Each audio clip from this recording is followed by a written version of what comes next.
안녕하세요. 제 이름은 미셸 김입니다.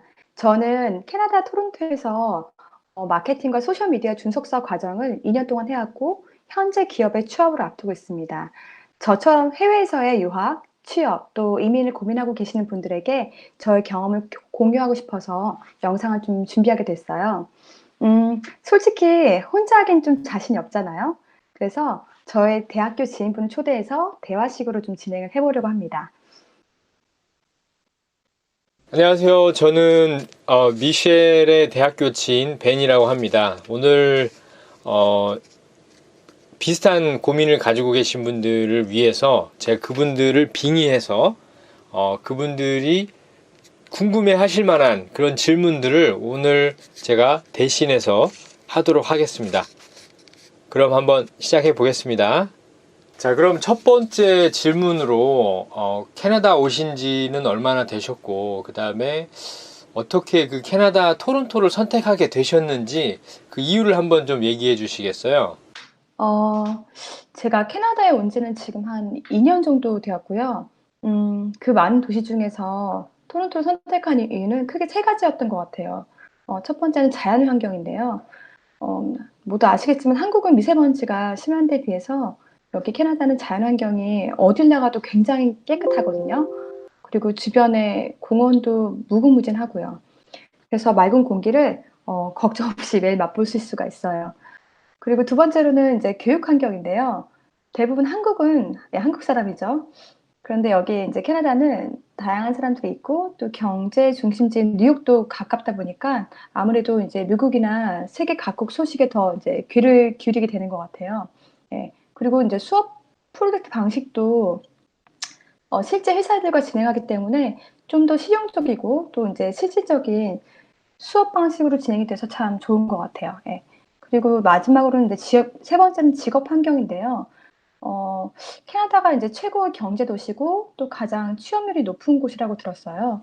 그래서 제가 이제 듣기로는 본인만 노력한다면 보통 이제 본인 성과와 일하는 것에 따라서 포지션이나 이제 연봉이 한국보다 훨씬 더 탄력적으로 반영된다는 얘기를 들었거든요. 예, 그리고 뭐 아시겠지만 이제 퇴근이나 출근 시간도 좀 더 이렇게 프레셔가 없이 우리가 퇴근할 수 있고요. 네. 이 해외로 간다는 게 쉽지 않은데 이 그렇죠. 가족분들을 어떻게 설득하셨어요? 이게 설득하실 때 어떤 뭐 논리라든지 방법 이런 걸 한번 좀 소개해 주시겠어요? 네. 크게 뭐 제가 딱히 논리가 있었다기보다는 제가 이제 마케터로 일을 하고 있을 때 굉장히 영어랑 마케팅에 대한 지식 부족으로 어려움을 느끼고 있었어요. 왜냐하면 제 백그라운드가 세무 쪽이었기 때문에 좀 마케팅은 좀 거리가 멀죠. 그래서 영업으로 시작해서 마케팅 부서로 넘어갔을 때 항상 힘들었어요. 거의 매일 밤이 악몽이었거든요. 저한테는. 그래서 제가 이제 신랑을 설득했고요, 먼저. 근데 신랑은 늘 약간 좀 항상 서포티브 하기 때문에 설득하는 게 어렵지 않았어요. 그런데 네, 중요한 건 또 시부모님이시죠. 솔직히 말해서 시부모님께서는 반대하셨어요. 왜 이제 아이가 지금 아이 크는 과정도 못 보고 우리와 떨어지게 하려고 하느냐라고 하셨거든요.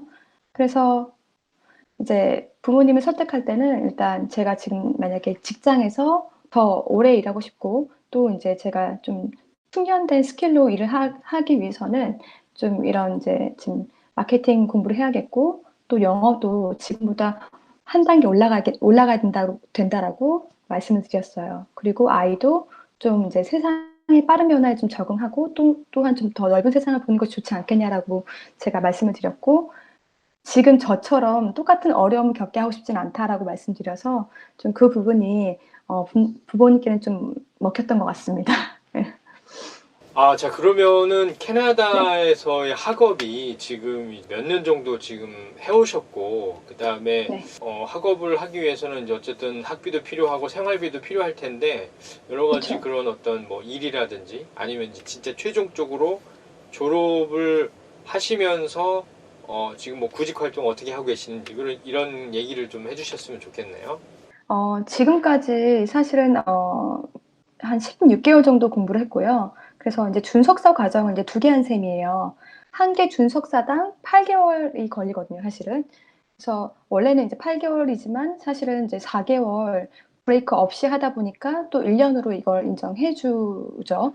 그래서 사실은 일단 2개월, 그러니까 좀 두 개 준속사 과정을 마치시면 3년 워크퍼밋을 받을 수 있어요. 예. 그래서 사실은 이제 제가 이제 두 번째 지금 과정을 거의 졸업을 앞두고 있고요.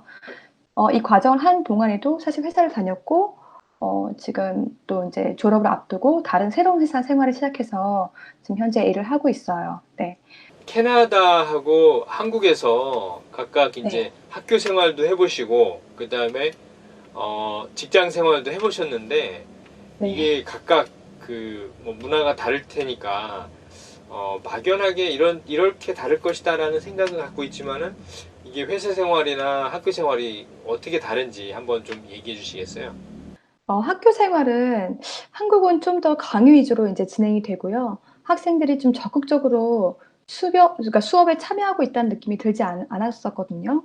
그런데 이제 여기서 또 세네카에서 제가 준속사 수업을 들어보니까 여기 수업은 또 누구나 손들고 막 이야기하고 답변하는 되게 생생한 참여 수업이라고 말씀드리고 싶고요. 실제로 또 회사화하는 포르도 있어서 실제 회사를 다니지 않아도 미리 회사 생활을 경험하는 과정이라도 말씀드려도 무방할 것 같아요. 그리고 또 회사 생활의 경우에도 한국은 이제 퇴근 시간이 상당히 이제 눈치를 많이 보잖아요. 그렇죠? 근데 최근에 이제 52시간제가 도입되었다고 해도 이전에 여전히 이제 몇몇 대기업에서만 적용이 되고 있는 그런 분위기인 것 같아요. 그리고 도입이 돼서도 집에 가서 이전과 똑같이 일하는 분위기? 근데 여기서는 딱 이제 퇴근 시간만 되면 모두들 딱 퇴근하고 본인의 뭐 취미 생활 또는 가정 생활에 이제 많이 집중을 하는 분위기인 것 같아요. 워라밸이 확실하네요.